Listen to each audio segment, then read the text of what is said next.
Hello everyone, and welcome back to APark. Today I'd like to share my experience with the three major cell phone carriers in the United States, T-Mobile, Verizon, and AT&T. I'll explain why I switched between them, what problems I faced, and what I learned after several years of living in America. When I first arrived in New York, I signed up with T-Mobile. At the time, I had heard that Verizon had the best coverage in the country, but it was also the most expensive. Since I was living in New York City, T-Mobile seemed like the obvious choice. Honestly, it worked very well. Even later, when I became a truck driver and traveled across many states, T-Mobile covered most of my routes. Only in remote mountain areas, like parts of West Virginia, would I occasionally lose signal. If you hadn't downloaded your navigation route beforehand, rerouting could become difficult. Overall, I was satisfied. For New York and most highways, T-Mobile was more than enough. Everything changed after I moved to North Carolina. Here, I quickly noticed that T-Mobile's coverage was much weaker. Since I work as a handyman and drive to different customers every day, I constantly use GPS. Many rural areas simply had no signal. Every time I lost service, I had to stop, wait for maps to reload, and waste valuable time. That's when I decided it was time to switch. Like many people, I believed Verizon was the gold standard. More expensive, but supposedly the most reliable. However, switching away from T-Mobile wasn't as easy as I expected. I transferred my number online, and Verizon assured me that everything would be handled automatically. They told me I didn't need to visit a T-Mobile store or cancel anything myself. A month later, I received another bill from T-Mobile. They had never closed my account. I had to visit a T-Mobile store in person and explain that my number had already been transferred to another carrier. Because of my English at the time, another employee helped explain the situation to customer service. Eventually, they canceled the extra charges, but it took far more effort than it should have. So here's my first piece of advice. Whenever you leave a carrier, visit a store if possible and make sure your account is officially closed.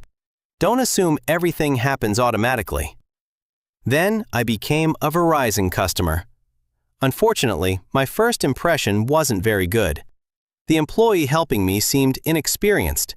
During our appointment, he kept leaving to ask his manager basic questions. Almost every few minutes, he disappeared into the back office. At one point, he even picked up my phone and started changing settings without explaining what he was doing. I asked him to place the phone where I could see the screen because I wanted to understand every step of the process. That experience didn't inspire much confidence. This was still during the COVID period, and customer service felt strange overall. Eventually, everything was connected, and Verizon worked well enough. Was the coverage better? Yes, in some places. Was it dramatically better? Not really. But the price certainly was. Our bill eventually reached almost $180 per month for 3 lines, which felt very expensive. About a year later, I decided to compare my options again. AT&T had better promotions, lower prices, and good coverage in my area. This time, the experience was completely different. The representative was experienced, answered every question clearly, transferred our numbers quickly, and the whole process took less than an hour. No unnecessary delays, no confusion, no surprises. Looking back, I realized that many of my experiences had less to do with the company itself and more to do with the people working there. A knowledgeable employee can make everything easy. An inexperienced one can turn a simple phone transfer into a frustrating afternoon. Today, I honestly don't think there's one perfect carrier for everyone. Instead, I recommend checking the coverage maps for your own state. Think about how you actually use your phone. Do you mostly stay in one city? Do you travel across several states? Do you work in rural areas?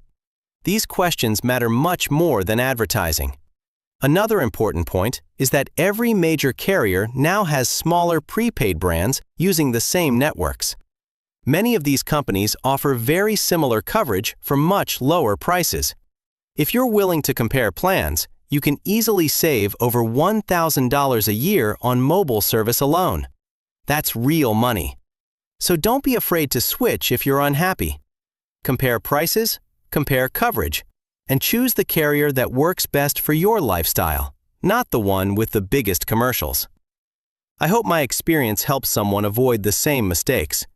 If you've had good or bad experiences with mobile carriers in the US, let me know in the comments. I'd love to hear your story. Thanks for watching, and I'll see you in the next video.